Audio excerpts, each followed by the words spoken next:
Assalamualaikum warahmatullahi wabarakatuh. Selamat pagi anak-anak sekalian. Apa kabar hari ini? Sehat ya? Alhamdulillah ya. Baiklah, kita berjumpa kembali dengan pembelajaran ilmu pengetahuan sosial ya. Kalau kemarin pada pertemuan yang lalu kita sudah mempelajari masalah benua dan samudra. Masih ingat ya? Kemarin ada 5 benua.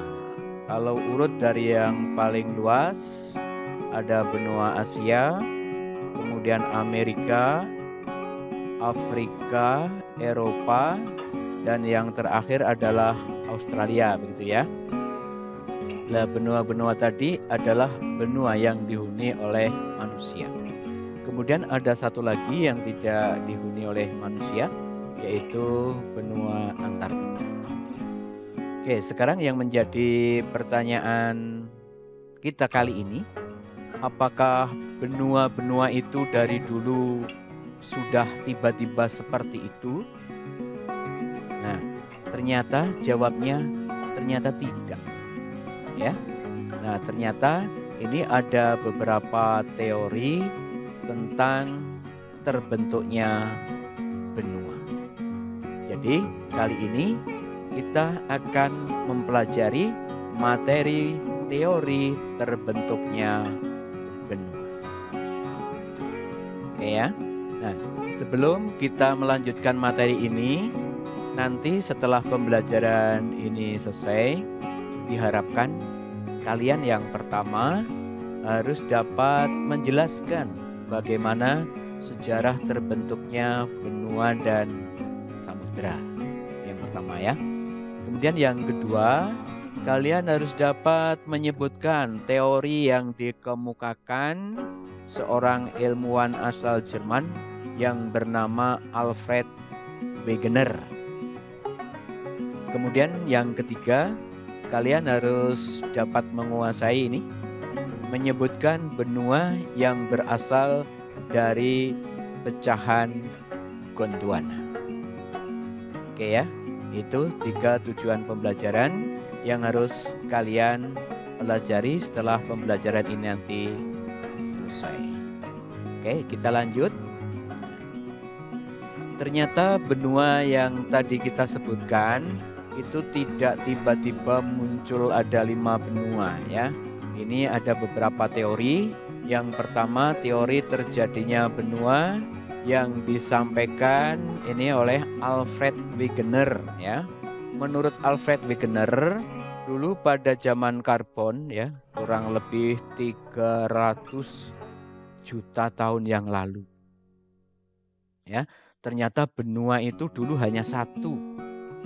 Namanya adalah ini, Pangea. Ya. Kemudian benua Pangea ini nanti pecah menjadi 2, ya, yaitu satu pecahan ini disebut benua Laurasia. Kemudian satu pecahan lagi disebut benua Gondwana.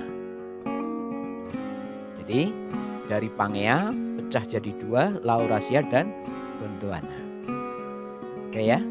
Terus benua Gondwana ini nanti memecahkan diri lagi menjadi benua Amerika dan benua Afrika.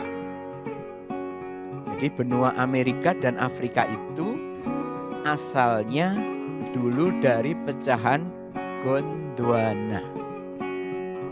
Sedangkan Laurasia itu terpecah lagi menjadi benua Asia, kemudian Eropa, dan Australia. Nah, ini adalah teori yang disampaikan oleh Alfred Wegener tentang terjadinya benua. Nah, terus sekarang bukti-buktinya apa? Nah, kita lihat selanjutnya ini gambarnya ini ya. Ini gambar proses terbentuknya benua. Nah, ini yang pertama, ini gambar yang pertama ini ya, gambar globe. Jadi dulu ini ya, kita lihat kursornya ini. Nah, dulu benua itu hanya satu, ini Pangea ini ya, Pangea. Terus kita geser ke sebelah sini, akhirnya Pangea kan pecah jadi dua. Nah, ini jadinya yang utara ini Laurasia, kemudian satu pecahannya lagi ke selatan, ini Gondwana. Nah, ini ya. Kemudian akhirnya nanti untuk yang Gondwana itu kan pecah jadi dua, ini Amerika, jadi Amerika. Kemudian satunya lagi ini Afrika. Nih kita lihat kursornya ini jadi Afrika. Sedangkan Laurasia nanti jadi ini ya. Jadi ini nih. Ya, ini Asia. Kemudian di sini ada Eropa. Kemudian jadi ini Australia. Nah, kemudian untuk Greenland nanti bergerak menjauhi Amerika. Nah, akhirnya sekarang jadinya seperti ini nih ya. Nah, ini seperti yang kemarin kita pelajari. Yang barat ini adalah benua Amerika. Kemudian ini Afrika. Ini tadi yang dua ini asalnya dari Gondwana ya. Kemudian yang Laurasia itu jadi Asia. Di sini ada Eropa, kemudian Australia. Nah, kemudian Greenland ini bergerak menjauhi Amerika. Bisa dipahami ya? Nah, ini tadi adalah mengenai proses terbentuknya benua. Dan sekarang bukti-buktinya bahwa itu dulu merupakan Gondwana dan Laurasia, itu buktinya ini Amerika dan Afrika. Afrika, pantai timur Afrika ini dengan pantai barat Amerika ini, kalau kita lihat garis ya, garis pantainya itu sama ya. Sama, memiliki kesamaan. Ini membuktikan bahwa untuk Amerika dan Afrika itu berasal dari Gondwana, yaitu persamaan garis pantai Afrika Timur dengan pantai barat Amerika itu sama ya, dan bentuknya kan lancip begitu ya. Nah, itu asalnya seperti itu. Kemudian kalau dilihat dari susunan batuan pada benua tersebut ya, susunan batuan pada benua Afrika dan Amerika itu juga sama. Nah, itu tadi bukti-bukti dari teori yang dikemukakan oleh Alfred Wegener. Oke ya. Selanjutnya kita lihat teori yang kedua. Ini adalah teori tektonik lempeng atau plat tektonik teori ya, yang disampaikan ini pada tahun 1915 ya. Teori ini mengatakan bahwa bumi terdiri dari dua lempeng ya, yaitu daratan dan dasar laut yang ketebalannya itu mencapai 50 sampai 160 km. Ya. Nah, kedua lempeng itu berada di atas lapisan astenosfer, di atas magma ya, yang cair dan panas itu ya. Nah, kemudian akibat adanya pergerakan lempeng, dan pergerakan lempeng ini dikelompokkan menjadi tiga, yaitu ada gerak divergen ya. Gerak divergen itu saling menjauh antar lempeng ya. Nah, sehingga nanti kalau terjadi gerak menjauh antar lempeng ini di laut akan membentuk yang namanya pematang samudra. Kemudian juga bisa membentuk palung laut ya. Sedangkan kalau di darat itu akan membentuk lembah atau jurang. Itu karena lempengnya geraknya divergen atau saling menjauh. Kemudian yang kedua ada yang namanya gerak konvergen. Itu saling mendekat ya. Nah, sehingga kalau ada gerak saling mendekat ini nanti akan membentuk yang namanya palung dan pegunungan ya. Juga sering terjadi yang namanya gempa tektonik. Nanti kita lihat di gambarnya ya. Kemudian ada gerak sesar yaitu kedua lempeng saling bergeser atau bergesekan. Nah, ini adalah mengenai 3 model gerakan lempeng. Oke ya. Sekarang kita lihat. Ya, ini gambar tektonik lempeng ya. Perlu kalian ketahui bahwa yang merah ini, yang paling bawah ini tadi yang astenosfer tadi ya, yang magma itu ya. Kemudian ini yang atas, ini lihat kursornya ini ya. Ini ada daratan, ya daratan. Nah, lempengnya ini yang ungu ini lempeng ini lempeng, ya, lempeng. Ini juga ini lempeng, ya, juga lempeng. Nah, kalau terjadi gerak konvergen, nah itu saling mendekat ya kalau konvergen itu, sehingga akhirnya terjadilah tabrakan ini lempeng ini dengan lempeng ini. Ini kita lihat ini gambar yang panah putih ya. Nah, ini terjadi tabrakan. Kalau terjadi tabrakan maka salah satu lempeng pasti akan ada yang kalah.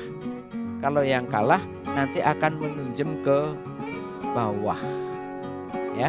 Oke, kita lihat lagi nih gambar yang lebih jelas. Nah, ini ya, ini terjadi tumbrukan, akhirnya terjadi satunya menunjam ke bawah. Nah, lempeng ini kalau ke bawah bertemu magma yang panasnya bukan main, nah ini akan hancur di sini, leleh. Nah, sehingga kalau terjadi lelehan di sini, maka magma yang ada di dalam bumi ini akan terisi. Nah, pada waktu terjadi tumbrukan lempeng tadi, nah ini ya, akhirnya permukaan bumi turun. Ya, ini bisa menyebabkan yang namanya tsunami. Ini kalau di sini daratan, nanti di sini tabrakan, akhirnya ini turun, akhirnya air yang dari sini lari ke sini, di sini sudah penuh, tidak terasa akhirnya lebihnya lari ke daratan. Nah, itu terjadi yang namanya tsunami. Ya. Nah, sehingga kalau pada waktu terjadi seperti ini, tumbrukan antar lempeng ini, maka terjadi yang namanya gempa tektonik itu ya. Nah, ini tadi yang ke bawah akhirnya leleh jadi magma, sehingga magma ini nanti akan keluar lewat kawah-kawah gunung berapi ini ya.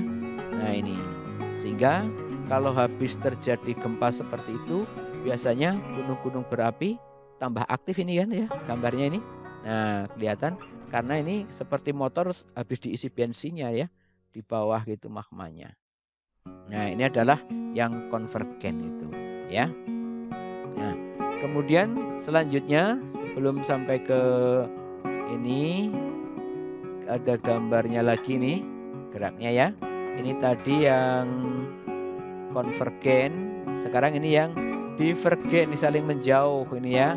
Lempengnya ini lari ke sana, ini lari ke sana. Nah, sehingga nanti kalau ini lari ke sana, lari ke sini, nah di sini nih akan terjadi yang namanya palung.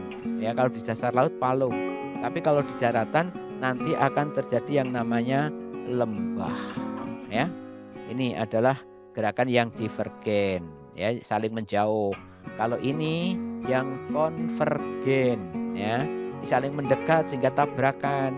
Kalau tabrakan satunya nggak kuat, akhirnya ke bawah, melengkung ke bawah kena magma kan. Akhirnya seperti itu ya. Kemudian yang di bawah ini yang terakhir tadi yang gesekan itu tadi ya. Nah ini karena satunya bergeser ke kanan, satunya ke kiri. Nah ini maka akan terjadi tanah patah atau transform plate ya. Ini yang namanya tanah patah. Sehingga sekarang kalau kita menempati di bumi ini, yang namanya bentuk permukaan bumi itu tidak akan selamanya seperti yang kita lihat sekarang ya. Karena lapisan bumi itu bisa bergerak, geraknya ada yang konvergen, ada yang divergen tadi, kemudian ada yang gesekan tadi, menyebabkan yang namanya perubahan bentuk muka bumi. Ya, itu adalah mengenai teori terbentuknya benua dan samudra. Ada dua teori, yaitu pengapungan ya yang disampaikan oleh Alfred Wegener, kemudian ada teori tektonik tadi. Oke ya. Baiklah, sekarang kita lihat selanjutnya. Oh, ada soal ya. Selanjutnya, jawablah pertanyaan berikut dengan benar. Nah, tadi kalian kan sudah mengikuti ya penjelasannya. Nah, sekarang ini ada 3 soal. Oke ya. Bagaimana sejarah terbentuknya benua dan samudra? Kalian harus bisa menjelaskan ya. Kemudian yang kedua, apa teori yang dikemukakan oleh seorang ilmuwan asal Jerman yang bernama Alfred Wegener? Yang ketiga, benua Gondwana terpecah menjadi 2. Pecahannya apa ya? Sebutkan. Nah, itulah untuk pertanyaan yang harus kalian kerjakan. Dikumpulkan, saya beri waktu 2 hari ke depan. Oke? Nanti yang setelah mengikuti ya, setelah mengikuti pembelajaran ini, kalian saya sediakan untuk form absensi, untuk absen terlebih dahulu. Oke, selamat bekerja, selamat belajar. Saya akhiri. Wassalamualaikum warahmatullahi wabarakatuh.